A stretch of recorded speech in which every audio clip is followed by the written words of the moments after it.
سوال ہے لیلۃ القدر کے لیے ہم کیا تیاری کریں؟ لیلۃ القدر کے لیے خاص تیاری کیوں کریں؟ اور کیا لیلۃ القدر کی کوئی شرعی حیثیت ہے؟ اور یہ سوال اس لیے آیا ہے کیونکہ اس سے پہلے ایک سوال کیا گیا شب معراج کے تعلق سے کہ ہم شب معراج کے لیے کیا تیاری کریں، اور اس سے ملتا جلتا سوال آیا تھا ہم شب برات کے لیے کیا تیاری کریں۔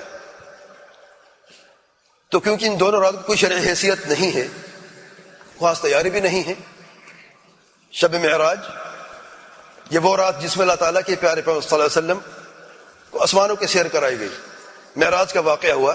یہ رات تو موجود ہے لیکن اس رات کی کوئی اور خصوصیت نہیں ہے کہ خاص عبادت کے لیے یا خاص نیک اعمال کرنے کے لیے، اور شب برات کی بھی کوئی شرعی حیثیت نہیں ہے کہ اس کے ساتھ کوئی خاص عبادت کرنے کی کوئی تاکید قرآن سنت میں آئی ہو۔ تو یہ سوال آیا ہے کہ لیلۃ القدر کے لیے ہم کیا تیاری کریں۔ لیلۃ القدر کی شرعی حیثیت ہر مسلمان جانتا ہے، سورۃ القدر ہی کافی ہے قرآن مجید میں۔ ارشاد باری تعالیٰ ہے بسم اللہ الرحمن الرحیم انا انزلناه فی لیلۃ القدر وما ادراک ما لیلۃ القدر لیلۃ القدر خیر من الف شہر تنزل الملائکۃ والروح فیها باذن ربهم من كل امر سلام هي حتى مطلع الفجر۔ لیلۃ القدر کے احکام اور مسائل اس ایک صورت میں جمع ہوئے ہیں، اکثر مسائل، اور اس عظیم صورت کے ساتھ یہ حدیث بھی معروف ہے۔ اللہ تعالیٰ کے پیارے پیغمبر صلی اللہ علیہ وسلم فرماتے ہیں من قام لیلۃ القدر ایمانا واحتسابا غفر له ما تقدم من ذنبه ومن صام رمضان ایمانا واحتسابا غفر له ما تقدم من ذنبه رواہ البخاری، سے بخاری کی روایت ہے۔ دونوں کو ایک ساتھ جوڑ دیا، رمضان کا روزہ بعد میں ذکر ہو، اس سے پہلے لیلۃ القدر کے قیام کا۔ تو اس سے یہ معلوم ہوا کہ لیلۃ القدر کی شرعاً حیثیت ہے، چلو یہ تو معلوم ہے الحمدللہ، لیکن لیلۃ القدر کے لیے تیاری کیا کرے؟ لیلۃ القدر کی تیاری جو ہے وہ تین طریقوں سے کی جاتی ہے۔ لیلۃ القدر سے پہلے ہم نے کچھ کرنا ہے، نمبر 2 لیلۃ القدر میں ہم نے کچھ کرنا ہے، نمبر 3 لیلۃ القدر کے بعد بھی کچھ کرنا ہے۔ لیلۃ القدر سے پہلے جو ہم نے کرنا ہے، میں آسانی کے لیے رول آف 5 چیزیں بیان کرتا جاؤں گا تاکہ فنگر ٹپس پہ ہمیں 5 انگلیاں ہمیں یاد ہو جائے۔ نمبر 1 لیلۃ القدر کو تلاش کرنا ہے، یعنی تلاش کسے کیا جاتا ہے؟ جو مخفی ہونا، تلاش گم شدہ چیز کو کیا جاتا ہے، نہیں؟ تلاش کرنے کی دلیل اللہ تعالیٰ کے پیارے پیغمبر صلی اللہ علیہ وسلم فرماتے ہیں من کان ملتمسها فلیلتمسها فی العشر الاواخر، رواہ مسلم۔ جس نے لیلۃ القدر کو تلاش کرنا ہے تو آخری عشر میں تلاش کرے۔ تو سب سے پہلے ہم نے کیا کرنا ہے؟ تلاش کرنا ہے۔ کیا مطلب تلاش کرنا ہے؟ یعنی ان 10 راتوں میں ہم نے لیلۃ القدر کو تلاش کرنا ہے۔ اور یہ اللہ تعالیٰ کی حکمت ہے کہ اس عظیم رات کو اس عظیم مہینے کے آخر عشرے کی راتوں میں چھپا دیا ہے، اور اللہ تعالیٰ کے پیارے پیغمبر صلی اللہ علیہ وسلم نے لیلۃ القدر کو اس عظیم مہینے کے آخر عشرے کی راتوں میں تلاش کرنے کا حکم دیا، اور خصوصی طور پر طاق راتوں میں۔ اس حدیث میں 10 راتوں کا ذکر ہے، اور دوسری حدیث میں صحیح بخاری کی روایت میں اللہ تعالیٰ کے پیارے پیغمبر صلی اللہ علیہ وسلم فرماتے ہیں تحروا لیلۃ القدر فی الوتر من العشر الاواخر۔ تحروا پھر تلاش کرو، الفاظ مختلف ہیں، سبحان اللہ، ڈھونڈو، تلاش کرو لیلۃ القدر کو آخری عشر کی طاق راتوں میں، یعنی ہمیں آخری عشر کی ساری راتوں میں اعمال صالحہ کا خاص اہتمام کرنا ہے، اور خصوصی طور پر طاق راتوں میں۔ ٹھیک ہے، پہلا عمل کیا کرنا ہے؟ تلاش کرنا ہے، یعنی ان 10 راتوں میں ہم نے یہ سارے اعمال کرنے، جو بھی بتاؤں گا میں، ٹھیک ہے نا؟ یعنی صرف ایک بعض 27 کی رات نہیں، یہ سارے 10 رات، ان سب 10 راتوں میں ہم نے تلاش کرنا ہے، اور اگر کوئی زیادہ بزی وقت نہیں ہے تو طاق راتوں میں کم سے کم تو اس کے پاس وقت ہونا چاہیے۔ نمبر 2 توبہ کرنا،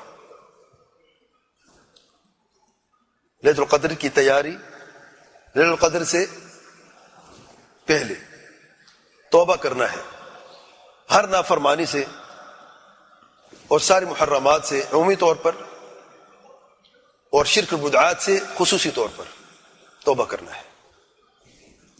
ارشاد باری تعالیٰ ہے فخلف من بعدهم خلف اضاعوا الصلاة واتبعوا الشهوات فسوف يلقون غيا، ان کے بعد ایسے لوگ آئے جنہوں نے نماز کو ضائع کر دیا اور شہوتوں کے پیچھے لگ گئے، فسوف يلقون غيا، ان کو غی مل کے رہے گا، اور غی جہنم کی وادی کا نام ہے جہاں پہ نعوذ باللہ جہنم کی جو بدبودار عصارہ ہوتا ہے، جو جسم کا جو کچرا نکلتا ہے، وہ اس وادی کا کھانا ہے نعوذ باللہ، یہ ان کو کھلایا جائے گا۔ فسوف يلقون غيا اضاعوا الصلاة اتبعوا الشهوات، محرمات کے ارتکاب کرتے رہے، شہوتوں کی پیروی کرتے رہے، جو من پسند چیز وہ کرتے رہے، اللہ تعالیٰ کی نافرمانی کرتے رہے۔ الا، اب یہ لوگ بچیں گے، سن لیں، الا من تاب وآمن وعمل صالحا، الا کہ جس نے توبہ کی ہے ایمان کی حالت میں اور عمل صالح بھی کیا، فأولئک يدخلون الجنة ولا يظلمون شيئا، یہ لوگ جنت میں داخل ہوں گے اور کوئی ان پر ظلم نہیں کیا جائے گا۔ سورۃ مریم آیت نمبر 60۔ اور شرک بدعات سے خصوصی طور پر، کیونکہ شرک کے ساتھ کوئی عمل باقی نہیں رہتا، سارے عمل اکارت ہو جاتے ہیں۔ ارشاد باری تعالیٰ ہے وَلَقَدْ أُوحِيَ إِلَيْكَ وَإِلَى الَّذِينَ مِن قَبْلِكَ لَئِنْ أَشْرَكْتَ لَيَحْبَطَنَّ عَمَلُكَ وَلَتَكُونَنَّ مِنَ الْخَاسِرِينَ۔ سورۃ الزمر آیت نمبر 65 میں ارشاد باری تعالیٰ ہے وَلَقَدْ أُوحِيَ إِلَيْكَ، اور یقیناً آپ پر وحی کی گئی ہے، وَإِلَى الَّذِينَ مِن قَبْلِكَ، اور آپ سے پہلے بھی جو رسول انبیاء علیہ السلام تھے ان پر وحی کر دی گئی۔ کس چیز کی؟ لَئِنْ أَشْرَكْتَ، اگر آپ شرک کریں اے میرے پیارے پیغمبر صلی اللہ علیہ وسلم، لَيَحْبَطَنَّ عَمَلُكَ، آپ کا عمل بھی اکارت ہو جائے، وَلَتَكُونَنَّ مِنَ الْخَاسِرِينَ، اور آپ ضرور خسارت پانے والوں میں سے ہوں گے۔ سبحان اللہ، وعید دیکھیں، شدید وعید ہے شرک کی۔ اور بدعات مکفرہ بھی سارے اعمال کو ضائع کر دیتے ہیں، اکارت کر دیتے ہیں۔ ارشاد باری تعالیٰ ہے وَقَدِمْنَا إِلَى مَا عَمِلُوا مِنْ عَمَلٍ فَجَعَلْنَاهُ هَبَاءً مَنْثُورًا، سورۃ الفرقان آیت نمبر 23 میں اللہ تعالیٰ کا یہ فرمان ہے۔ اور ہم آئے جو اعمال وہ لے کے آئے تھے قیامت کے دن روز محشر میں، کیونکہ ہم نے سارے اعمال دھول کی طرح اڑا دی، ہباء منثورا، کوئی باقی نہ رہا۔ کیوں؟ کیونکہ وہ کفر کر چکے تھے، تو کفر اور شرک کے ساتھ کوئی عمل باقی نہیں رہتا۔ نمبر 3 جو ہم نے لیلۃ القدر سے پہلے تیاری کرنی ہے، فرائض کی ادائیگی کا خاص اہتمام کرنا۔ جو بھی فرائض ہیں عمومی طور پر سارے فرائض، نماز، زکوٰۃ، روزہ، حج، والدین کے ساتھ حسن سلوکی ہے، صلہ رحمی ہے، حقوق کی ادائیگی، بیوی کے حقوق، بچوں کے حقوق، یہ ساری چیزیں جو ہیں یہ فرائض میں سے ہیں۔ اور خصوصی طور پر توحید اور سنت کا خاص اہتمام کرنا ہے، صحیح سمجھتے ہوئے پہ عمل کر کے۔ ارشاد باری تعالیٰ ہے وَاعْبُدُوا اللَّهَ وَلَا تُشْرِكُوا بِهِ شَيْئًا وَبِالْوَالِدَيْنِ إِحْسَانًا إلى آخر الآیہ، سورۃ النساء نمبر 36۔ فعل امر، حکم ہے، وَاعْبُدُوا اللَّهَ، ایک اللہ کی عبادت کرو، اللہ کے ساتھ کسی کو شریک مت ٹھہراؤ، وَبِالْوَالِدَيْنِ إِحْسَانًا، والدین سے حسن سلوکی کرو۔ تو سب سے پہلا جو فرض ہے وہ اللہ تعالیٰ کی توحید ہے۔ نمبر 4 جو ہم نے کرنا ہے لیلۃ القدر سے پہلے جو تیاری ہم نے کرنی ہے، علم نافع حاصل کرنا، کیونکہ اگر توحید و سنت کو سمجھنا ہے، فرائض کی ادائیگی کو سمجھنا ہے، محرمات سے بچنا ہے، توبہ بھی کرنی ہے، لیلۃ القدر کو اگر ہم نے تلاش بھی کرنا ہے بغیر علم کے ممکن ہے کیا؟ تو علم نافع حاصل کرنا چوتھے نمبر پہ۔ اور اس کے یہ جو دلیل ہو جو خصوصی طور پر جو ہم نے علم حاصل کرنا ہے، جو سب سے زیادہ نفع بخش علم ہے، جو اساس ہے، بنیاد ہر علم کی، ارشاد باری تعالیٰ ہے فَاعْلَمْ أَنَّهُ لَا إِلَهَ إِلَّا اللَّهُ، اے میرے پیارے پیغمبر صلی اللہ علیہ وسلم آپ جان لیں کہ لا الہ الا اللہ ہے، اللہ کے سوا کوئی سچا معبود نہیں ہے۔ سورۃ محمد آیت نمبر 19۔ 5ویں نمبر پر جو ہم نے کرنا ہے لیلۃ القدر کی تیاری، لیلۃ القدر سے پہلے عمل صالح کا خاص اہتمام کرنا، اخلاص، اتباع سنت کی بنیاد پر صحیح عقیدہ، صحیح منہج کو سمجھنا، اس پر عمل کرنا اور دوسروں کو اس کی طرف بلانا، اور اس پر صبر کرنا. ارشاد باری تعالیٰ ہے والعصر ان الانسان لفی خسر الا الذین آمنوا وعملوا الصالحات وتواصوا بالحق وتواصوا بالصبر. سورۃ العصر. دوسرا طریقہ لیلۃ القدر میں ہم نے کیا تیاری کرنی ہے, ہم نے کیا کرنا ہے. نمبر 1 روزے کا حق ادا کرنا ہے. لیلۃ رات ہے نا, اب دن میں تو روزہ ہوتا ہے نا. لیلۃ القدر رمضان میں ہے اور رمضان میں روزے رکھے جاتے ہیں, روزوں کی پرواہ نہیں ہے اور لیلۃ القدر کی تلاش میں لگے ہوئے ہیں. بعض لوگ روزے نہیں رکھتے لیکن لیلۃ القدر کے لیے خاص ان کو چاہیے. لیلۃ القدر کا قیام کرنا ہے لیکن روزے کی کوئی اہمیت نہیں ہے. اگر رکھنا ہے تو مجال کی آنکھ کھلنی چاہیے افطاری سے پہلے, بس سارا دن سوتے رہنا ہے. سبحان اللہ. الغرض تو روزے کا حق ادا کرنا ہے, یعنی ہم نے نبوی روزہ رکھنا ہے. اور ہر روزہ نبوی روزہ نہیں ہوتا. نبوی روزے کی اساس بنیاد توحید ہے, اتباع سنت ہے. اللہ تعالیٰ کے پیارے پیغمبر صلی اللہ علیہ وسلم روزہ کیسے رکھتے تھے, ہمیں کیا ہدایت دی ہے, کیا رہنمائی کی ہے. آپ دیکھ لیں سحری کب کرنی ہے, افطاری کب کرنی ہے, سنت کے افطاری میں ہم نے کس سے شروع کرنا ہے, دعا کون سی پڑھنی ہے, پتہ ہے ہمیں الحمدللہ. جس کو نہیں پتا اس کو چاہیے کہ یہ سنتیں بھی کام آتی ہیں, واللہ ذرہ برابر نیکی بھی کام آتی ہے. تو روزہ نبوی روزہ رکھنا ہے. اچھا, اور خصوصی طور پر جو فرائض ہیں, یعنی روزے میں جھوٹ نہیں بولنا, دھوکہ نہیں دینا, ظلم نہیں کرنا, گالی گلوچ سے اجتناب کرنا, غیبت سے اجتناب کرنا ہے, حرام کھانے سے اجتناب کرنا ہے. روزہ تو رکھا حلال سے, افطاری حرام مال سے کرنی ہے تو کیا افطاری ہوئی بھائی. سبحان اللہ. سودی کاروبار ہے, یہ لوگوں کا مال جو پیسہ وہ ہتھیا لیا ہے دھوکے سے, اور بڑی افطار پارٹیاں ہیں, سارا دن روزہ رہا, حلال سے روزہ ہے, عجیب بات دیکھیں, اور حرام کھانا چھوڑتے نہیں ہیں. تو روزہ کیسے ہونا چاہیے, پاک روزہ ہونا چاہیے. وہ اسے کہتے ہیں نبوی روزہ. نمبر 2 5 نمازوں کا حق ادا کرنا, نمازیں نبوی پڑھنا. نبوی نماز, نماز کے ارکان کیا ہیں, نماز کی شروط کیا, اس سے پہلے نماز کے واجبات کیا ہیں, سنتوں تک بھی ہم نے عمل کر. بعض لوگ جھگڑا کر دیتے ہیں, یا رفع دن کریں نہ کریں, اور کیوں نہیں کرنا چاہیے, کیوں کرنا. اللہ کے بندے سنت بھی نہ چھوڑے, اگر سنت ہے سنت بھی نہیں چھوڑے. یہ نماز نبوی ہے. ہم 1000 روپیوں پیسوں میں اپنی تنخواہ میں سے 10 روپے چھوڑنے کے لیے تیار ہیں. تنخواہ پوری لے کے 50 چھوڑ دیں, دل کرتا ہے. سبحان اللہ. دنیا کے لیے 10 روپے چھوڑنے کے لیے ہم تیار نہیں ہیں, اور نماز میں سنتیں چھوڑنے پر ہماری بحث ہو رہی ہے. یار سنت فرض تو نہیں ہے, بس ہمارے امام نے نہیں کرتا, ہم نے. سبحان اللہ. آپ نے امام نے اگر آپ کو اس خیر سے محروم کیا, وہ بھی علم کی بنیاد پر, ان کو علم نہیں تھا یا کوئی وجہ بھی تھی, ان کا عذر ان کے پاس ہے, وہ دنیا سے چلے گئے ہیں, مجتہد عالم تھے, چلے گئے ہیں. آپ کے سامنے تو یہ سارے دلائل کھول کے رکھ دیے ہیں. سنت عمل تو کرو نا. نماز نبوی پڑھنی ہے, ارکان سب سے پہلے نماز کے, شروط سب سے پہلے, اس سے پہلے. اور کیونکہ نماز عبادت ہے, اور عبادت جو عمومی شروط ہیں, نمبر 1 اخلاص اللہ تعالیٰ کے لیے, جو کلمہ توحید کی شرطوں میں سے ایک شرط ہے. تو توحید سب سے پہلے, اتباع سنت اس کے بعد ہے, اور پھر نماز پڑھیں نماز نبوی. اور نماز کے بعد کے اذکار اور صبح شام کے اذکار کی بھی اہتمام کریں. نمبر 3 عشاء کی نماز کے بعد تراویح کی نماز اسی امام کے پیچھے پڑھنا ہے اختتام تک, یعنی جب تک کہ امام نماز سے فارغ نہیں ہو جاتا. ہم کیا بات کر رہے ہیں, لیلۃ القدر کے لیے تیاری, لیلۃ القدر کی تیاری لیلۃ القدر میں جو ہم نے کرنا ہے, یعنی 10 راتوں میں سارے کام کرنے ہم نے. نمبر 1 روز کا حق ادا کرنا, نبوی روزہ رکھنا. نمبر 2 نماز کا حق ادا کرنا, نبوی نماز پڑھنا. نمبر 3 عشاء کی نماز اسی امام کے پیچھے پڑھنا جس کے ساتھ ہم نے تراویح پڑھنی ہے. عشاء کی نماز فرض پڑھی, پھر تراویح اس امام کے ساتھ پڑھی, جہاں تک امام جو ہے نماز سے فارغ ہو گیا ہے, ساری رات کا قیام لکھ دیا گیا ہے. اگر لیلۃ القدر ہے تو قیام لکھ دیا گیا کہ نہیں. سبحان اللہ. اور بعض اس خیر سے بھی محروم ہے.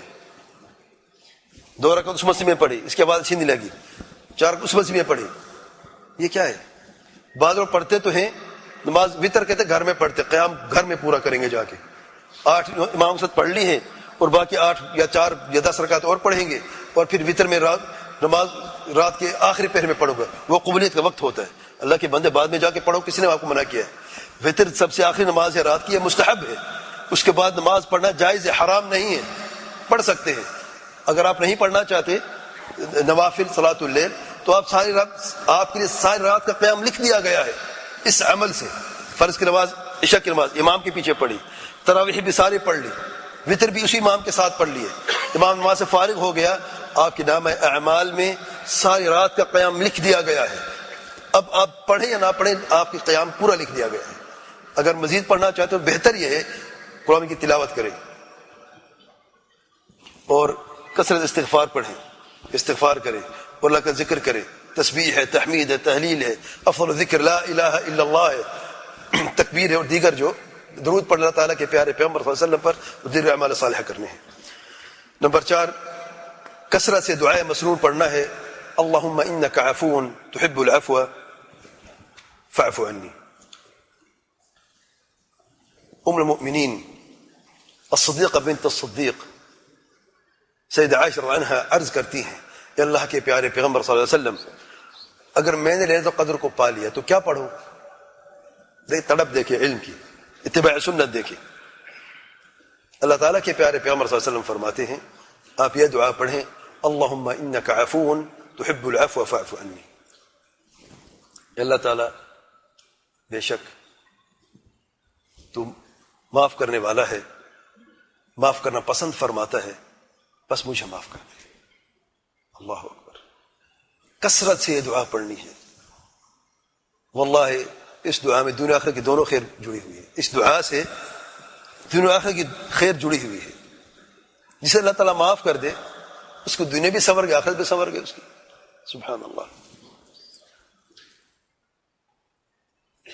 5ویں نمبر پہ کثرت سے اللہ تعالیٰ کا ذکر کرنا، قرآن مجید کی تلاوت اور مصنوع دعائیں اور ذکر سے اللہ تعالیٰ ذکر کرتے رہنا ہے۔ نمبر 3، لیلۃ القدر کے بعد ہم نے کیا تیاری کرنی ہے؟ ایک کام کرنا ہے، اللہ تعالیٰ کا شکر ادا کرنا ہے۔ ارشاد باری تعالیٰ ہے لئن شکرتم لأزیدنکم، اے میرے بندو اگر تم شکر کرنے والے بن جاؤ میں تمہیں اور بھی زیادہ عطا کرتا رہوں۔ سورۃ ابراہیم آیت نمبر 7۔ اللہ تعالیٰ کا شکر کیسے ادا کریں؟ پھر ان 5 چیزوں سے، میں نے کہا 5 چیزیں آسانی سے یاد کرتے ہیں۔ نمبر 1، زکوٰۃ الفطر ادا کرنا، یہ نہ بھولنا، زکوٰۃ الفطر فرض ہے، ادا کرنا۔ نمبر 2، عید کے دن فرائض کی ادائیگی اور مصنون اعمال کا اہتمام کر محرمات سے اجتناب کرنا۔ نمبر 3، شوال کے 6 نفلی روزے رکھنا اور دیگر نفلی عبادات کا اہتمام کرنا۔ نمبر 4، پورے سال میں عبادات کا حق ادا کرنا اخلاص اور اتباع سنت کی بنیاد پر۔ نمبر 5، ایمان اور استقامت پر پورا سال قائم رہنا۔ اللہ تعالیٰ کے پیارے پیغمبر صلی اللہ علیہ وسلم کے پاس ایک صحابی آتے ہیں اور عرض کرتے ہیں، عن سفیان بن عبد الله الثقفي رضي الله عنه قال قلت يا رسول الله قل لي في الاسلام قولا لا اسال عنه احدا بعدك۔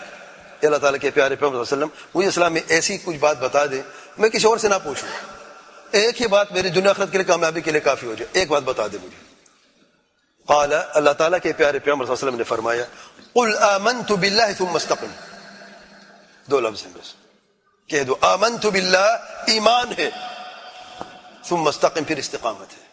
سے مسلم کی روایت ہے، اور اس طریقے سے اپنی زندگی کے مقصد بنا لیں کہ ہماری زندگی ایمان پر قائم ہو، استقامت پر قائم ہو، اور جب کوئی گناہ ہو جائے تو توبہ کی طرف ہم نے جلدی کرنی ہے اپنے رب کو راضی کرنے کے لیے۔